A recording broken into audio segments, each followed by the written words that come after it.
আসসালামু আলাইকুম, আমি শেরে বাংলা মেডিকেল কলেজের আব্দুল্লাহ কাফি বলছি। এবার আমাদের টপিক হচ্ছে টাইপ 4 হাইপার সেন্সিটিভিটি রিয়াকশন।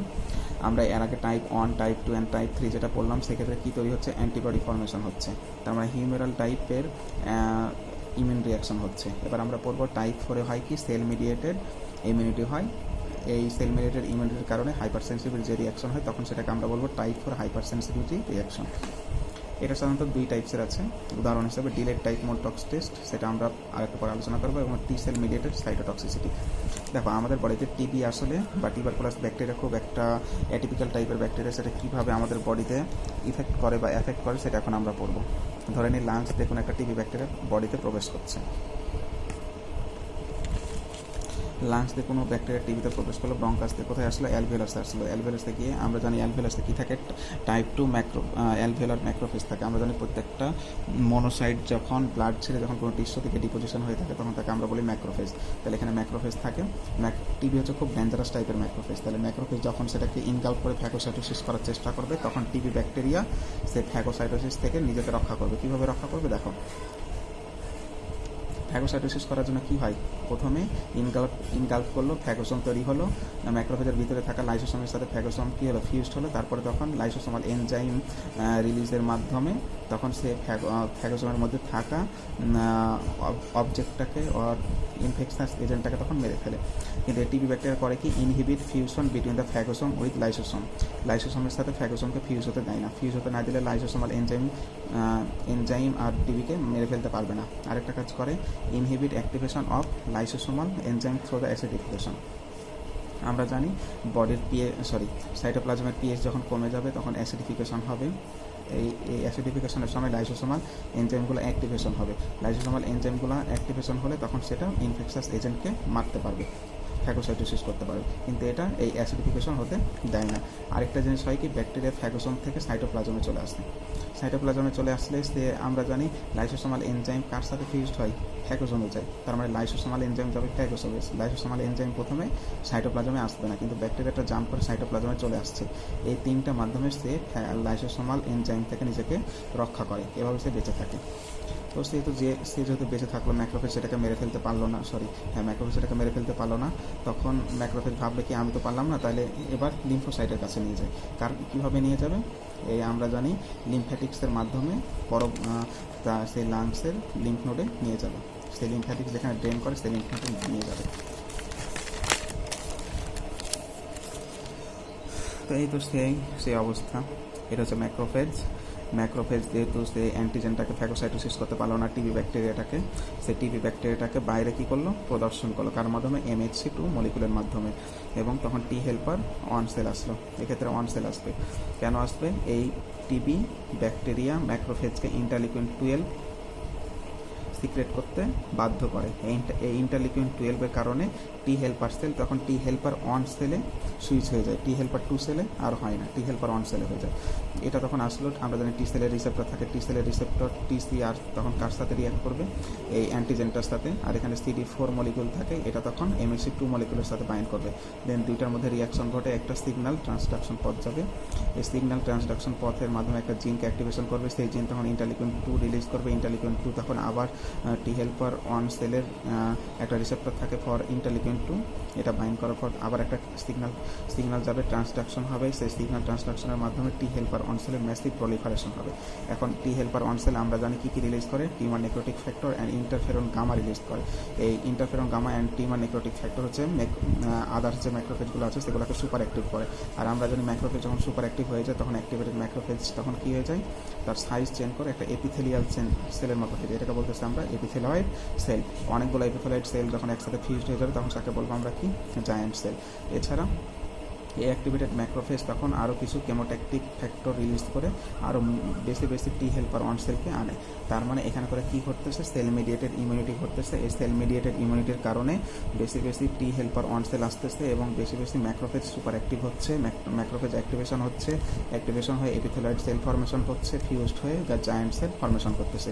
এই সবগুলো একসাথে যখন থাকতেছে সেল মিডিয়েটেড ইমিউনিটির কারণে, তার মানে আমরা বলতে পারি এই টিবি ব্যাকটেরিয়া ম্যাক্রোফেজটাকে বাধ্য করতেছে এবং টি হেল্পার 1 সেলের মাধ্যমে যে সেখানে সেল মিডিয়েটেড ইমিউনিটি ঘটুক। এই যেহেতু এখানে করে সব ধরনের প্রোডাক্ট থাকতেছে, এই জন্য সেটাকে আমরা বলবো তখন গ্রানুলোমা। এখানে আরেকটা জিনিস করে টি নেক্রোটিক ফ্যাক্টর ইন্টারফেরন গামা। এটা করে কি, আমরা জানি ভেসেলকে ডাইলেশন করে, ভেসেল ডাইলেশন করলে কি হবে, এন্ডোথেলিয়াল সেলগুলো শ্রিঙ্কেজ হবে, তখন এন্ডোথেলিয়াল গ্যাপ সৃষ্টি হবে, পরবর্তীতে তখন এক্সট্রাভ্যাসেশন হবে। এক্সট্রাভ্যাসেশন কার হবে, ব্লাডে থাকা মনোসাইটগুলো এবং লিম্ফোসাইটগুলো এক্সট্রাভ্যাসেশন হয়ে টিস্যু স্পেসে জমা হবে। টিস্যু স্পেসে যত জমা হবে তত সেখানে কি হবে, সেল মিডিয়েটেড ইমিউনিটি আরও বেশি পরিমাণে বৃদ্ধি পাবে, তখন আরও বেশি বেশি গ্রানুলোমা ফর্মেশন হবে। এছাড়া আরেকটা জিনিস হয়, এই এন্ডোথেলিয়াল সেলের গায়ে থাকে সিলেক্টিন এবং মনোসাইটের গায়ে থাকে ইন্টিগ্রিন, এই দুইটার মধ্যে রিয়াকশন করে মনোসাইট, তখন মনোসাইট যে ব্লাডের যে মিডলে ছিল, এই এন্ডোথেলিয়াল সেলের গায়ে থাকা ইন্টিগ্রিন, মনোসাইটের গায়ে থাকা সিলেক্টিন, এই দুইটা তখন একসাথে অ্যাটাচড হয়ে মনোসাইট মিডিল থেকে এর দিকে চলে আসে, সাইডের দিকে চলে আসে, তারপরে এক্সট্রাভ্যাসেশন হয়ে বাইরে চলে আসে। পরবর্তীতে এক সময় ইনফ্লামেশন হইতেছে, ক্রনিক ইনফ্লামেশন হচ্ছে, যেহেতু ম্যাক্রোফেজ সেটাকে মেরে ফেলতে পারলো না একইভাবে, সেই ম্যাক্রোফেজ যদি পারতো তাহলে তো সেটাকে আগে দূর করতে পারলো না, সেই জন্য সে টি হেল্পার সেলের সাহায্যে ক্রনিক ইনফ্লামেশন সৃষ্টি করলো। এক সময় এই জায়ান্ট সেল কি সিক্রেট করে, ট্রান্সফর্মিং গ্রোথ ফ্যাক্টর বিটা। এই ট্রান্সফর্মিং গ্রোথ ফ্যাক্টর বিটার হচ্ছে ফাইব্রোব্লাস্টকে অ্যাক্টিভেশন করে, অ্যান্ড ফাইব্রোব্লাস্টকে যখন অ্যাক্টিভেশন হবে তখন ফাইব্রোব্লাস্ট হচ্ছে ফাইব্রোসাইটে রূপান্তর হবে, ফাইব্রোসাইটে যখন রূপান্তর হবে ফাইব্রোসাইট তখন হচ্ছে ফাইব্রাস টিস্যু ফর্মেশন করবে। তাহলে আমরা দেখতে পারি এখানে কী কী পাবো, এখানে করে যে জায়ান্ট সেল পাবো, তারপরে সেন্ট্রাল কেজিয়েটিং নেক্রোসিস, যেহেতু সে টিস্যু ডিপোজিশন হচ্ছে, এখানে অনেক ধরনের টিউমার নেক্রোটিক ফ্যাক্টর, এছাড়া আদার্স কিছু ইনফ্লামেটরি সাইটোকাইন রিলিজ হচ্ছে, যা সেখানে অবস্থিত টিস্যুগুলোকে, লোকালাইজ টিস্যুগুলোকে নেক্রোসিস করতেছে। যেহেতু এখানে বেশি পরিমাণে ম্যাক্রোফেজ, অ্যাক্টিভেটেড ম্যাক্রোফেজ, মানে বোঝা যাচ্ছে অ্যাক্টিভেটেড ম্যাক্রোফেজ শুধুমাত্র টিস্যু সেলগুলোকে কোয়াগুলেশন করবে না, তাকে লিকুইফ্যাকশন পর্যন্ত করে দেবে। এজন্য এখানে করে ক্যাসিয়েটিং নেক্রোসিস বা লিকুইফ্যাক্টিভ নেক্রোসিসটা হয়, এবং এটা কালার হয় যেহেতু কেস লাইক, এজন্য এটাকে বলা হচ্ছে ক্যাসিয়েটিক নেক্রোসিস। এখানে করে লিকুইফ্যাকশন ঘটে, টিস্যু সেলে লিকুইফ্যাকশন ঘটে।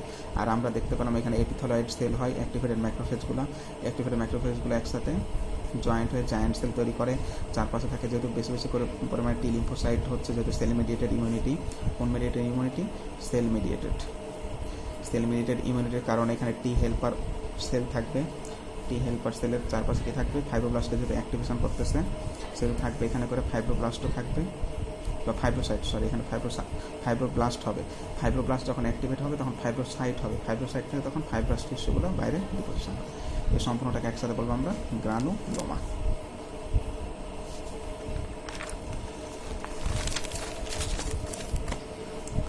অনেক সময় আছে এক ধরনের টেস্ট করা হয়, positive মনটক্স test.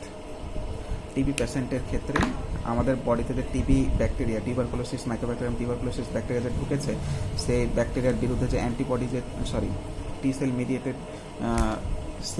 Sell mediated immunity যে তৈরি হয়েছে, সেটা হয়েছে কিনা সেটা দেখার জন্য পজিটিভ মনটক্স টেস্ট করা হয়। যদি পজিটিভ হয় তখন বোঝা যায় কি যে হ্যাঁ, বডিতে টিবি ব্যাকটেরিয়ার বিরুদ্ধে সেল মিডিয়েটেড ইমিউনিটি সেন্সিটাইজড হয়েছে। তাহলে কীভাবে করবো, পেশেন্টের ক্ষেত্রে যে পেশেন্ট যদি অলরেডি যদি টিবি ব্যাকটেরিয়ার ক্ষেত্রে যদি সেন্সিটিভ হয় by the T helper one cell, মানে যেহেতু সেল মিডিয়েটেড ইমিউনিটি, তখন আমরা যদি টিউবারকুলিন যদি মানুষটার, এটা স্কিনে যদি টিউবারকুলিন কি একটা মডিফাইড অ্যান্টিজেন, টিবি অ্যান্টিজেনের মডিফাইড রূপ, এটা যদি প্রবেশ করানো হয়, যেহেতু বডিতে সেল মিডিয়েটেড ইমিউনিটি আগে তৈরি হয়ে আছে, টিবির প্রতি সেন্সিটিভ হয়ে আছে, সেহেতু সেখানে কী হবে, গ্রানুলোমা ফর্মেশন হবে। এই গ্রানুলোমাটা কী হবে, যদি ফর্মেশন হয় তখন আমরা বলবো সেখানে পজিটিভ মনটক্স টেস্ট। যেহেতু এটা টাইপ 4 সেন্সিটিভিটি কেন বলতেছে, এখানে সেল মিডিয়েটেড ইমিউনিটি হচ্ছে, টি সেল গ্রানুলোমা তৈরি করতেছে, এই জন্য এটা সেল মিডিয়েটেড ইমিউনিটি, এই জন্য এটা বলা হচ্ছে টাইপ 4 হাইপার সেন্সিটিভিটি অ্যাকশন। এছাড়া আরও কিছু পেশেন্টের ক্ষেত্রে দেখা যায় এই টি সেল মিডিয়েটেড কিছু ডিস্ট্রাকশন হয়, multiple sclerosis, Guillain Barré syndrome, তারপর হচ্ছে T cytotoxic cell destructor, virus infected cell message করে। তার মানে এই সেল মিডিয়েটেড ইমিউনিটি যদি কোনো কারণে আমাদের নার্ভ সেলের যেগুলো মাইলেন স্থিত থাকে, যদি সেন্ট্রাল নার্ভাস সিস্টেমের মাইলেন স্থিতকে যদি ডিস্ট্রাকশন করে, তাহলে কী হবে, সেটাকে বলবো আমরা মাল্টিপল স্ক্লেরোসিস। যেহেতু এটা সেল মিডিয়েটেড সেহেতু এটা type 4 hyper sensitivity. Guillain Barré syndrome যদি টি সেল মিডিয়েটেড যদি কী করে, টি সেল যদি করে কি পেরিফেরাল নার্ভের মাইলিন স্থিত যদি করে ডিস্ট্রাকশন করে, যেগুলো সোয়ান সেল তারা তৈরি হয়, তখন কি হবে, গুলিয়ান বেরে সিনড্রোম হবে। আর ভাইরাস ইনফেক্টেড সেল, সেটা তো একবার বোঝানো হয়েছিল কিভাবে করে। একটা বডির ভিতরে থাকে নিউক্লিয়াস থেকে কি তৈরি হয়, ডিএনএ থেকে এমআরএনএ। এই এই এমআরএনএ থেকে কি তৈরি হবে পরবর্তীতে? প্রোটিন। আমাদের বডির যে প্রোটিনগুলো তৈরি হয়, এই প্রোটিনগুলো, সরি সেলটা একটু বড় করে আঁকি, যে প্রোটিনগুলো তৈরি হয় এই প্রোটিনগুলো গোলজি বডিতে যায়, গোলজি বডিতে গিয়ে কিছু দিনের জন্য জমা থাকে এবং আমাদের বডিতে একটা MHC1 মলিকুল থাকে। এই MHC1 মলিকুলের কাজ হচ্ছে ভিতরে যে প্রোটিনগুলো তৈরি হচ্ছে সেই প্রোটিনগুলোর একটা অংশ এখানে এক্সপ্রেস করে থাকবে। তখন টি